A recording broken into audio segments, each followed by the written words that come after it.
পাইপলাইনের মাধ্যমে চট্টগ্রাম শাহ আমানত আন্তর্জাতিক বিমানবন্দরে সরাসরি জেট ফুয়েল সরবরাহ শুরু হয়েছে।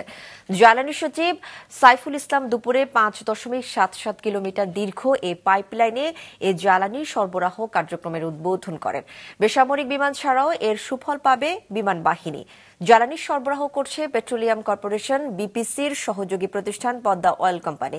কর্মকর্তারা জানান, শাহ আমানত বিমানবন্দরে নামা উড়োজাহাজে নিরবচ্ছিন্ন এবং নিরাপদ জেট ফুয়েল সরবরাহ নিশ্চিত করতে এই পাইপলাইন নির্মাণ করা হয়েছে, যার মাধ্যমে প্রতি ঘন্টায় ১৪০ ঘনমিটার জ্বালানি সরবরাহ করা যাবে। বিমানবন্দরে বর্তমানে দৈনিক গড়ে ২ লাখ থেকে ২.৫ লাখ লিটার জ্বালানির প্রয়োজন হয়, যা হজের সময় ৩ লাখ লিটারে পৌঁছায়।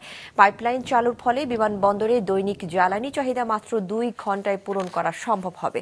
সাশ্রয় হবে বছরে প্রায় ৮ কোটি টাকা। আমাদের নেক্সট অ্যাসাইনমেন্ট হচ্ছে ঢাকা যে আমাদের আন্তর্জাতিক বিমানবন্দর আছে, সেখানে আমরা এই সরবরাহটা দিব। আমরা ওইটা কাজ অলরেডি শুরু হয়েছে। আমরা আশা করছি আগামী ১ বছরের মধ্যে আমরা ঢাকা বিমানবন্দরে, আন্তর্জাতিক বিমানবন্দরে আমরা আমাদের এই তেল সরবরাহটা করতে পারবো ইনশাআল্লাহ। এই কাজ চলছে আর কি।